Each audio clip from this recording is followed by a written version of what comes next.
Apa sih sebenarnya Rastro Indonesia Study Group itu? Kita awalnya skeptis ya. Apa bisa sih penggunaan antimikroba bijak di Indonesia diterapkan? Harus menjadi budaya pelayanan kesehatan di Indonesia. Membicarakan masalah ini mulai dari tenaga kesehatan sampai Kenapa Rastro Indonesia itu fokus kepada antimikroba bijak? penggunaan antimikroba ini mempunyai seperti dua mata pisau. Yang paling banyak digunakan adalah antibiotik. Dia berpotensi juga untuk menimbulkan kuman-kuman yang multiresisten.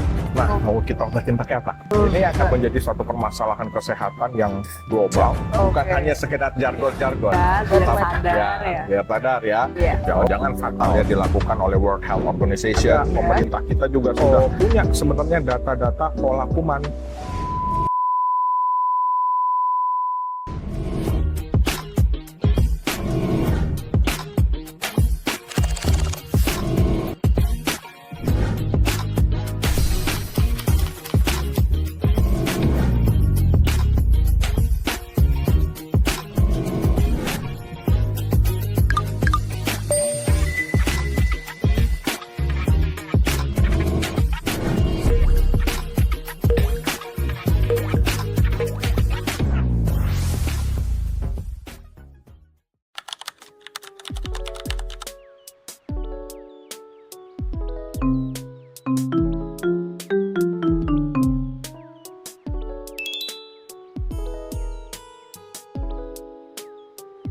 Halo Sobat Rastro Indonesia. Selamat pagi, selamat siang, dan selamat malam untuk semua Sobat Rastro Indonesia yang ada dimanapun. Ya.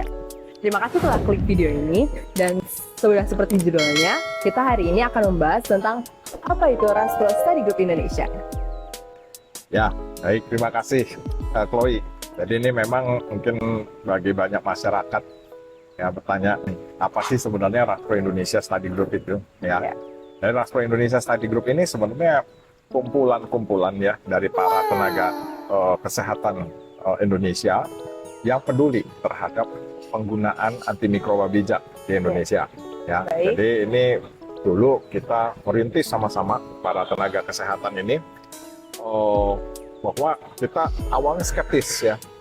Apa bisa sih penggunaan antimikroba bijak di Indonesia diterapkan? Ternyata kami mendirikan sama-sama, ternyata banyak yang memperjuangkan. Jadi banyak yang peduli, ya banyak yang peduli bahwa ini kita harus galakan nih, Chloe, bahwa penggunaan antimikroba bijak itu harus menjadi budaya pelayanan kesehatan di Indonesia. Biar orang-orang sadar gitu. Biar orang sadar. Nah inilah bentuk ya perjuangan upaya dari Rastro Indonesia. Kita melakukan edukasi-edukasi, kita melakukan studi-studi, kita melakukan membuka ruang-ruang diskusi ya untuk membicarakan masalah ini mulai dari tenaga kesehatan sampai juga mungkin selalu kita edukasikan dan kampanyekan kepada masyarakat banyak mengenai penggunaan antimikroba bijak di Indonesia. Dari semua isu, kenapa Rastro Indonesia itu fokus kepada antimikroba bijak?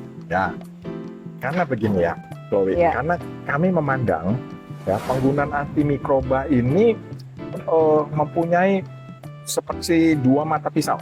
Ya, jadi antimikroba ini pada video yang lalu udah kita bahas ya bahwa pada antimikroba ini tonton di sini ya. Sini ya. Kita punya ada 4 jenis antimikroba ya, antibiotik, antiparasit, anti jamur, dan antivirus. Dari keempat jenis ini yang paling banyak digunakan adalah antibiotik. Nah, antibiotik ini dia memiliki mungkin dua mata pisau ya. Jadi di satu sisi memang dia bisa menyembuhkan infeksi-infeksi kuman, tapi di sisi lain jangan lupa dia berpotensi juga untuk menimbulkan kuman-kuman yang multiresisten. Ya, artinya kuman multiresisten ini kuman yang tahan terhadap antibiotik. Nah, kalau kita gunakan antibiotik tidak bijak atau sembarangan, kita berpotensi tuh menimbulkan kuman-kuman yang resisten terhadap antibiotik, dan kita bisa bayangkan kalau itu menyebar di masyarakat, akibatnya bahkan berakibat menyebabkan infeksi. Jadi bahaya. Nah, itu jadi bahaya. Maka dari itu bentuk perjuangan kami adalah penggunaan antimikroba, antibiotik bijak di Indonesia. Nah, kalau boleh tahu tuh bahaya dan seribet apanya tuh gimana itu? Ya, nah ini Sobat Rastro Indonesia. kita bisa bayangkan ya, kalau kita terinfeksi kuman yang resisten antibiotik, artinya kuman itu tahan terhadap antibiotik. Nah, mau kita obatin pakai apa? Ya kan? Ini akan menjadi suatu permasalahan kesehatan yang global, ya, yang mungkin bisa menyebabkan biaya pengobatan mahal, bahkan bisa menyebabkan komplikasi-komplikasi yang serius. Ya, nah dari sebab itu kami Transpro Indonesia ini berjuang, ya, kita berusaha untuk supaya bagaimana penggunaan antimikroba bijak itu bisa menjadi budaya pelayanan kesehatan di Indonesia. Bukan hanya sekedar jargon-jargon, tapi jargon doang. Jargon doang, ya. Udah ada usaha nyatanya. Harus ada usaha. Nah, kalau gitu apa saja sih yang udah Transpro lakukan selama ini? Terima kasih, Chloe. Kami bersama-sama teman-teman tenaga kesehatan di Indonesia ya melakukan edukasi ya di berbagai rumah sakit. Kami melakukan studi-studi ya yang sudah ada publikasi-publikasi dari kami ya, yang kami harapkan dari sini bisa menumbuhkan kesadaran bersama, baik kami sebagai tenaga kesehatan juga para teman-teman yang di komunitas, viewers ya, jadi di YouTube ini juga biar sadar biar sadar bahwa penggunaan antimikroba ini menjadi hal yang penting, ya, menjadi hal yang penting, dan jangan menggunakan sembarangan. Ketika mau menggunakan antimikroba, pastikan Sobat Transpro Indonesia telah mendapat konsultasi dari dokter, dan pastikan Sobat Transpro Indonesia membeli obat antibiotik berdasarkan resep dokter. Jangan beli sendiri, ya, sembarangan. Nah, atau mungkin dapat dari teman, dapat dari tetangga dan sebagainya, ya, yang akibatnya mungkin nanti di kemudian hari bisa mendatangkan suatu akibat yang jangan-jangan fatal gitu. Ya. Jadi ini tuh bahaya banget, dan kan sekarang tuh udah banyak kan usaha-usaha dari Transpro, program-programnya, terus juga kegiatan-kegiatannya. Nah sekarang nih dibandingkan sebelumnya, kondisinya antimikrobanya gimana sekarang? Ya, terima kasih, Chloe.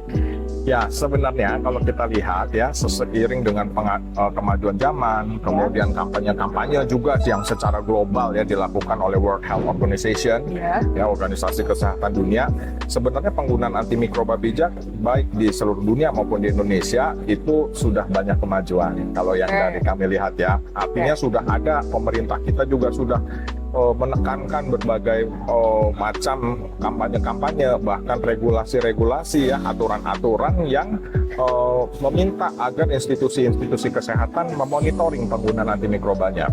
Jadi sudah ada upaya ke situ. Dan kita dari Indonesia pun ya sudah punya sebenarnya data-data pola kuman. Nah, pola kuman kita sudah ada yang dikumpulkan oleh dari berbagai macam organisasi ya. Dalam hal ini ada Perhimpunan Dokter Spesialis Mikrobiologi Klinik Indonesia, Perhimpunan Dokter Spesialis Patologi Klinik Indonesia.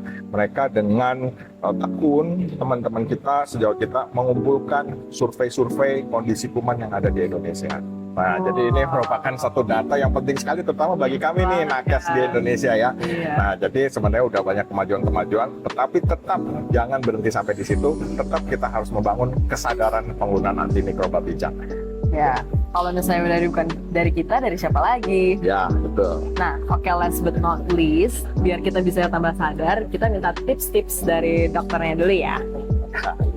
Baik, Sobat Transpro Indonesia, Chloe, ya. Tentu tips dari kami adalah untuk masyarakat semua, gunakan antibiotik secara bijak. Pastikan Sobat Transpro Indonesia membeli antibiotik atas dasar konsultasi dan resep dokter. Ya, konsultasikan semua penyakit Sobat Transpro Indonesia ke dokter, dan dari situ mari kita bangun bersama, mari kita menjadi sehat bersama-sama. Jadi saya bersama-sama dan Indonesia menjadi lebih maju. Amin. Oke. Buat teman-teman yang memiliki pengalaman antibiotik, boleh di komen di bawah ya. Ntar kita jawab pertanyaan kalian dan juga keluhan-keluhan kalian tentang antibiotik. Kalau kalian juga penasaran, juga bisa ya ditanya di bawah. Kalau begitu, terima kasih telah menonton video ini dan bergabung dengan sesi berbicara kita hari ini. Aku Chloe. Dan saya Dr. Ronald.